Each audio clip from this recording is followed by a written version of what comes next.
What's up, y'all? Welcome back to the garden. Today we're going to be doing a summer garden tour, and as you can see behind me, the garden is in full bloom, full swing. Some plants look like this, not all plants look like this. The heat has definitely taken some plants out. Today's garden tour is going to be packed with stuff that looks like this and stuff that looks like on the other side of this trellis, pretty dead. So in case you don't know us, hey, my name's Brooke Jones. We are a family of 12 living in Northeast Texas. We've been gardening for many years, and I've been a certified Texas Master Gardener for 2 years. And today I'm gonna walk you around the garden and show you all what's growing, how everything's going. I do have to say that from last month to this month, our weeds have gotten a little bit more under control. We have a management plan in place now. So the weeds are starting to get to the point where they're being kept up with, which is good, and that's why you can see this trellis used to have a lot of pretty high weeds. Now there's some weeds around the bottom, but not nearly as bad as it was last month. I'm going to show you all a lot of succession crops that are now getting ready to be harvestable, as well as some stuff that needs to be replaced. So let's go. I think we should start off right here because this is where I started. So this is loofah. This is our first year doing loofah.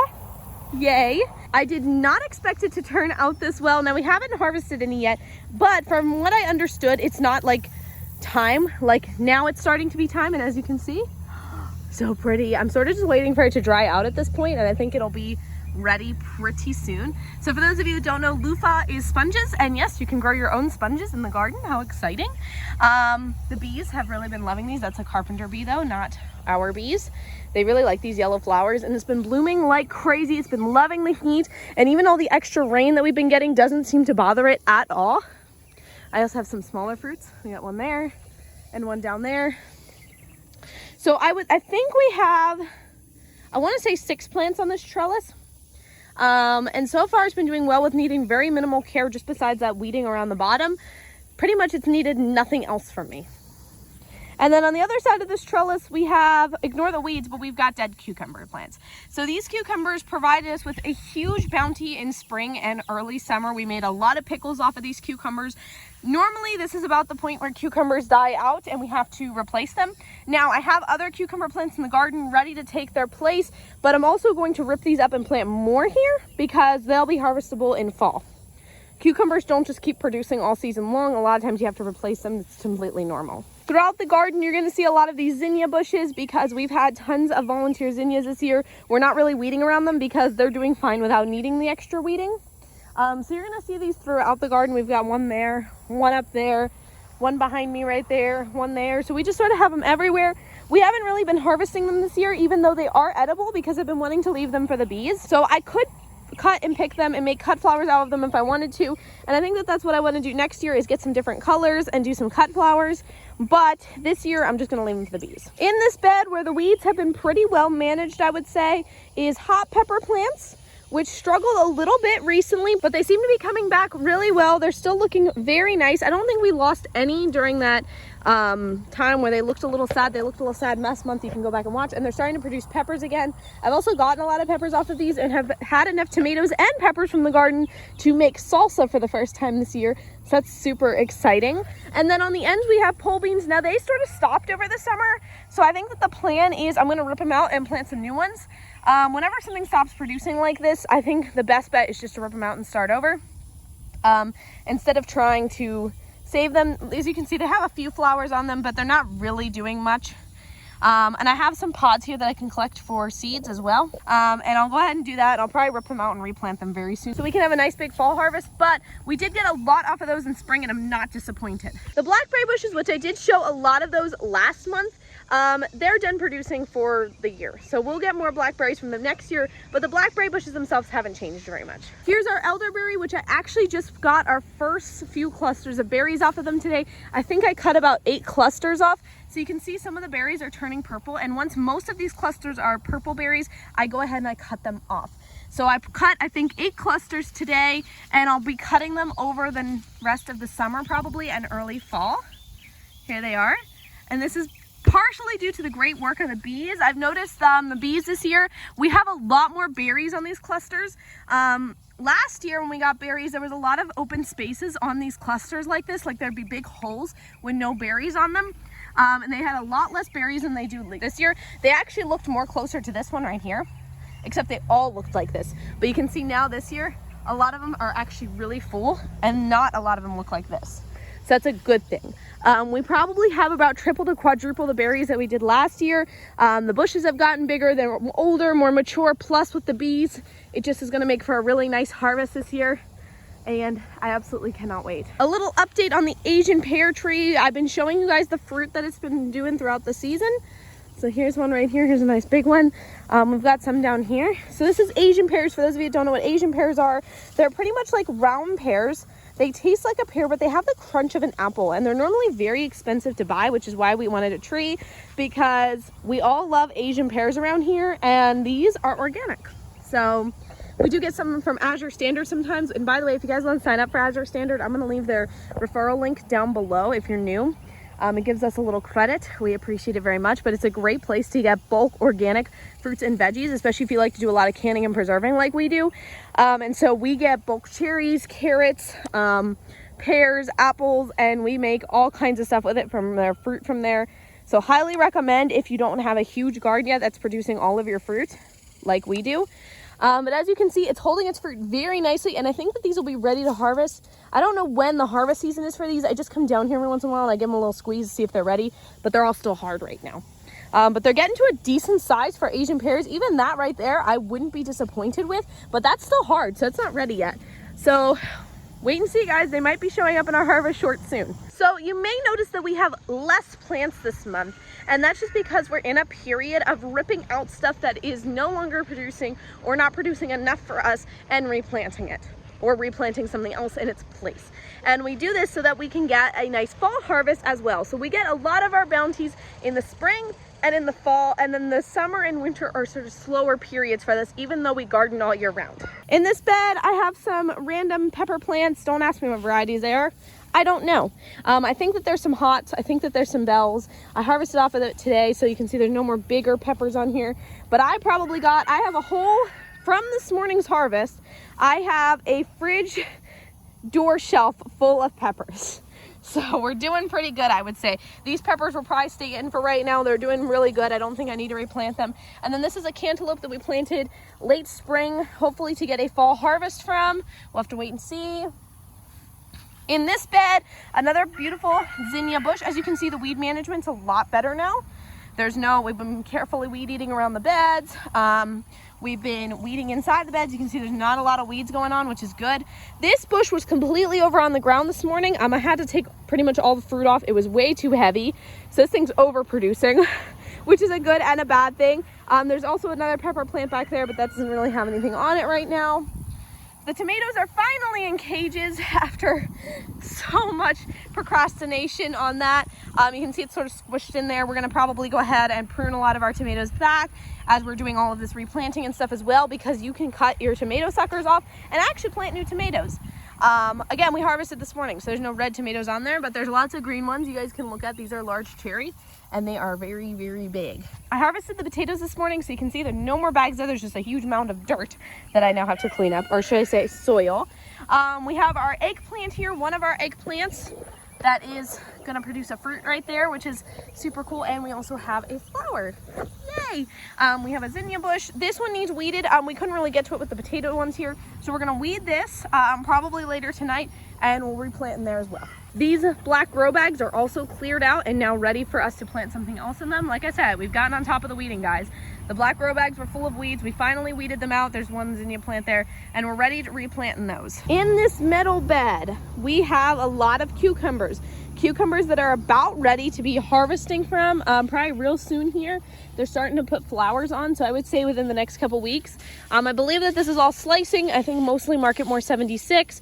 This is what's replacing one of the patches that's replacing those ones on the trellis for right now, and is gonna give us a later summer fall harvest for our cucumbers.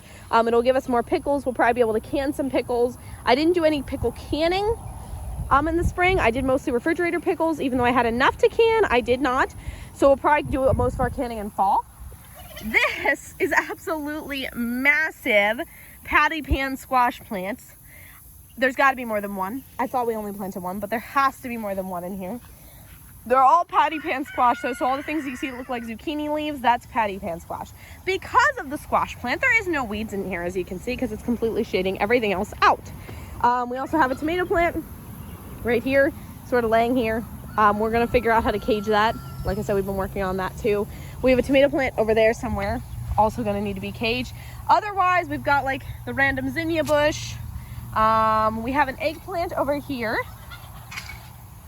And this actually does have some pretty decent sized fruit on it. It's got one there and one in the back there. I don't know how well you guys can see it, but it's back there. We also have this tomato. This is a dwarf kookaburra tomato. And that's been doing pretty well. I have it in its own separate planter. And then here we have a cucumber that's growing up here. This one is going to be harvestable much sooner than the other ones. I'd say this one is going to be very, very soon. We also have some potato plants here. And this bed does need heavily weeded. This will probably one that we'll be working on very soon. This one also has a cantaloupe in it, some volunteer potatoes, cantaloupe growing up the trellis. So this one, we recently ripped out a bunch of stuff again, and it's time to like weed it and put new things in here instead. Here's a few corn plants that Jonathan planted. This is sweet corn. He didn't get a lot in here. We were hoping to do an entire bed, but that just did not happen with this. So we're planning to harvest this and then plant more for the fall. He'll probably go ahead and start his next round very, very soon. But he does have a popcorn field like way over there that I can show you guys in a few minutes. Probably wondering how the peach trees are doing now. We've got 2 of them, 4 years old. They've been here 4 years. We harvested off of that one this year, and that one is done for the year. It's an earlier variety than this one. I can get up closer and show you guys the fruit on that one, but it's not quite ready to harvest yet. It's getting there. And then we also have, besides the cantaloupe vines, we have grapes here. So I don't know if you guys can see, but I use the grape, we haven't gotten any fruit yet, but I use the grape leaves for the pickles as well. They've been super helpful. Even if you don't want grapefruit, I recommend at least 1 vine for grape leaves. Great for using it on pickles, and if you grow a lot of cucumbers, you're gonna wanna make pickles probably. And then in the random tub, we have a random zinnia bush.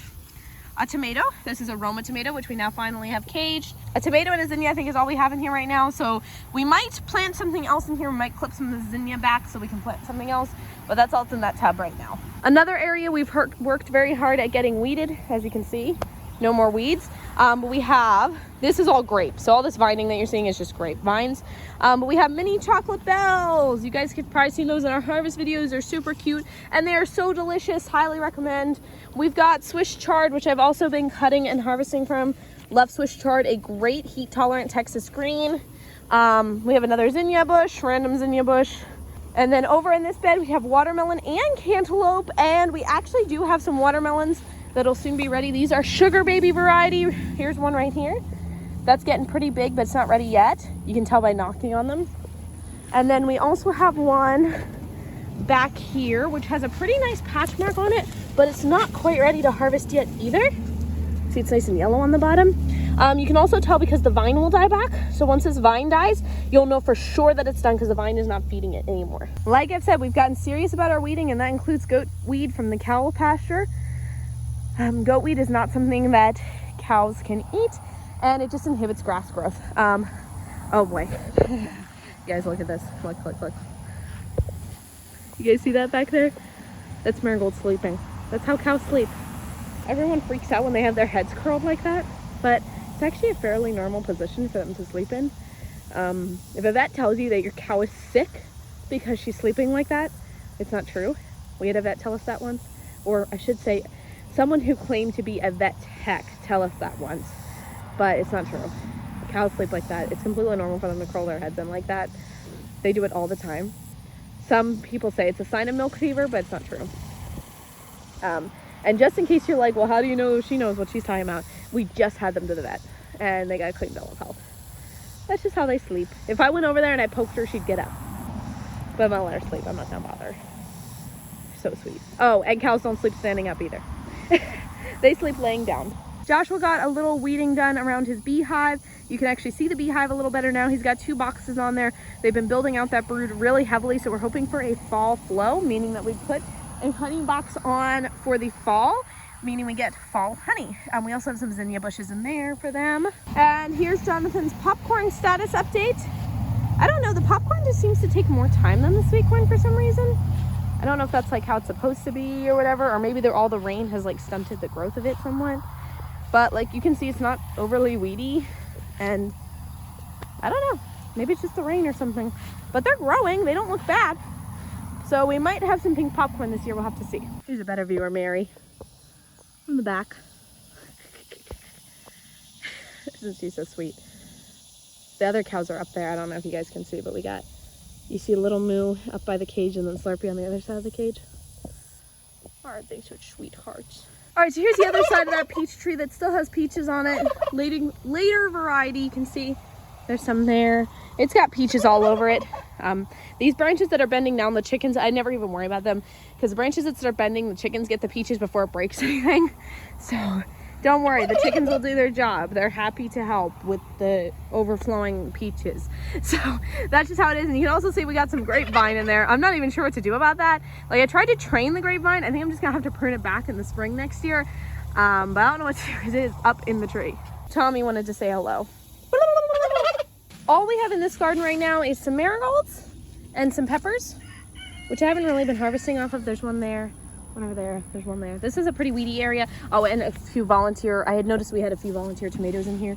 This is an area that needed some serious weeding, but it was like put on the back burner because there's only a few plants in here. We also have a tomato plant over here. But it's starting to get weeded out now, so we're working on it and we're getting it, well in place. There's also a tomato plant back there. So there's a few things in here. Up front, we have more zinnias. We also have in the herb garden another zinnia plant. That one looks sad. I think it got stepped on. We've got tansy, lots of yellow tansy. I haven't really been harvesting this. I don't know. I feel like it's just doing better, just like it's out front. So it deters bugs, right? So I feel like it's just better like just growing here and deterring the bugs from the front of the house. Purple sweet potato, which has very pretty flowers and has been blooming. And then in that we also have some stevia, which has been doing really well, a couple of those. Behind me, huge comfort plant. Again, haven't really been harvesting because we have so much of it already. So I've just been sort of letting it go for right now. But I would like to split it next year and sort of get some of it out of here. In these pots behind me, we have more cantaloupe. 3 more cantaloupe plants. Those look a little bit more sad. I think the sun exposure plus the small space, not the best idea, but we're gonna try it anyway. Some of them still look okay. And then on the other side of the herb garden, we've got bergamot. That came back beautifully this year. No flowers yet, but we'll have to wait and see. Echinacea, which I have been harvesting from, and it looks really, really nice. I did not harvest this morning. I wanted to let it go. I wasn't really ready to do anything with it, and it doesn't last too long cut, so I wanted to let it go until I was ready to do something with it. Feverfew, which is going to seed, as you can see right here. So it's not actually dying, even though it looks like it, it's just going to seed. So when I let flowers go like this, it'll put on little seed pods like this. And then of course we have peppermint. There's always peppermint. We don't even need to weed this. It pretty much grows anyway. And then also oregano, which we have been harvesting and using as we sort of need it. I haven't been harvesting it in the garden harvest, but we harvest it and we use it as we need it. And then we have the lilac, and that is not doing much different from last month. It still looks absolutely beautiful. The lilac has needed very little attention over the years, which has made it a really nice outdoor front of the house plant. It blooms real pretty in the spring and it smells really, really nice. It did take many years to get it to bloom. The winters are pretty harsh on it, but otherwise it does really well, and it still stays really nice and green over the summer, which is a lot to say for Texas plants. So if you want to do a lilac in Northeast Texas, I'd say go for it. It doesn't die. I do recommend covering it when it's small over the winter, just because it does seem to struggle a little bit. But we've had ours die back to the ground multiple times and still come back. But I really like it, and this is a purple one. So if you watched last month's, you know that we have a lot less weeds than we did last month, but we also have less plants. But that's okay, because we're in that transition period from the spring crops producing. We're ripping all those out and we're starting fresh for some late summer fall stuff. You can see we have a lot of stuff on the brink of being ready to be able to harvest. And as fall comes, we'll be able to plant more and more. I also plan to hopefully, maybe if I have the time, start some stuff inside as well for fall. Like brassicas, which would be super nice. But that's what's going on in the garden right now. And if you're struggling this summer, just keep in mind that it might, if it's been going for months and you harvested a bunch of stuff of it in spring, I'd honestly just say like rip it out and plant something else or replant that, because the heat just takes a toll on it. And so planting stuff now can really help. I'll leave the video linked below on what you can plant in July in Texas. I'll also leave some of my favorite gardening products linked below in case you need anything.